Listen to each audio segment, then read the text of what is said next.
Hardik Pandya to CSK trade almost confirm ஆயிடுச்சு. இதுக்கு முக்கியமான காரணமாக எம்எஸ் டோனி தான் இந்த ட்ரேடே பண்ண சொல்கிறாராம்.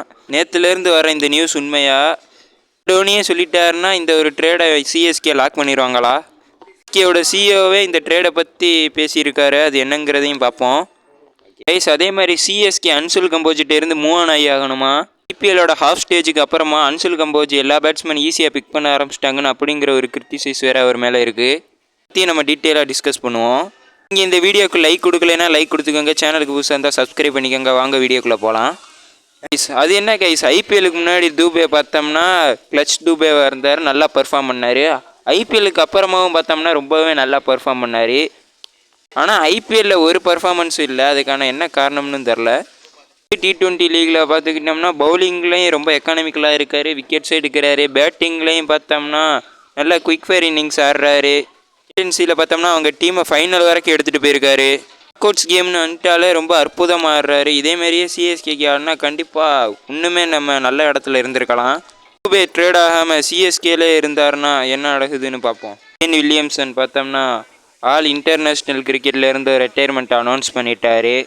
த மேன் வித் 0 ஹேட்டர்ஸ்னால் அது கண்டிப்பாக கேன் வில்லியம்சன் தான்.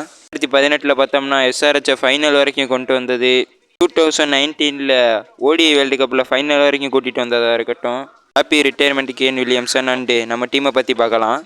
கைஸ், அன்சுல் கம்போஜை பற்றி நம்ம ஸ்ட்ரைட்டாகவே ஸ்டார்ட் பண்ணுவோம்.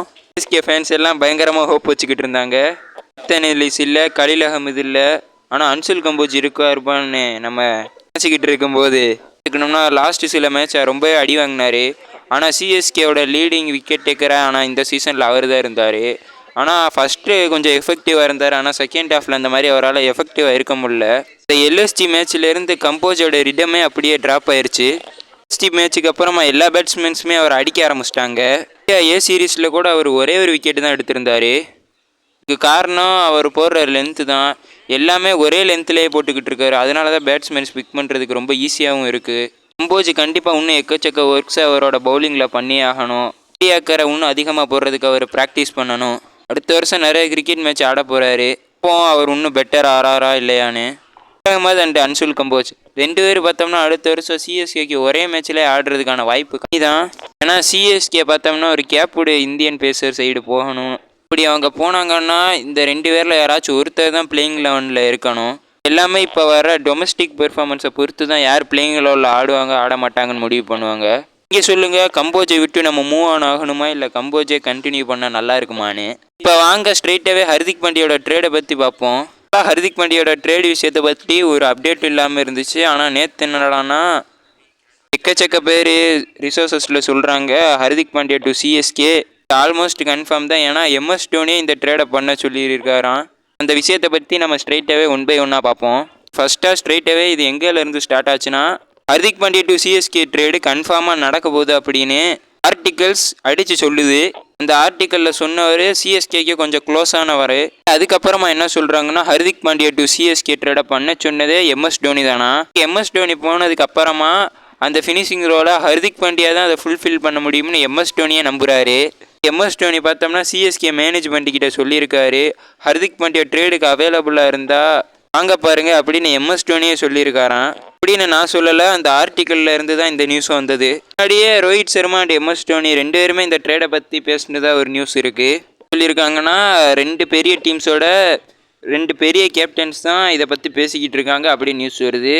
அது வேறு யாருமே இல்லை, எம்எஸ் டோனி அண்ட் ரோஹித் சர்மா தான். கண்டிப்பாக டோனி ரெக்கமெண்ட் பண்ணனால தான் ஹர்திக் பாண்டியா அந்த 0707 ஸ்டோரியை போட்டதாக இப்போ எல்லாருமே பேச ஆரம்பிச்சிட்டாங்க. கொஞ்ச நேரத்தில் என்னாச்சுன்னு தெரில. அந்த ஆர்டிக்கல் பார்த்தோம்னா சிஎஸ்கேவோட சிஓ இருக்கார்ல, அவரோட அக்கௌண்ட்டா இல்லை ஃபேக் அக்கௌண்ட்டான்னு தெரில, மெசேஜ் வருது. என்ன எழுதியிருக்குன்னா ராங் ரிப்போர்ட் அப்படின்னு எழுதியிருக்கு. அவரே பண்ணாரா இல்லை ஃபேக் அக்கௌண்ட்டில் இருந்து பண்ணாங்களான்னு கன்ஃபார்மாக தெரியலை. ஆக்சுவலி பார்த்தோம்னா இது கண்டிப்பாக ஃபேக் அக்கௌண்ட்டாக தான் கைஸ் இருக்கும். கைஸ், ஆனால் எனக்கு இங்கே ஒரு டவுட் எழும்போது அது என்னன்னு பார்த்தோம்னா எம்எஸ் டோனியே இப்படி பேசியிருப்பாரா?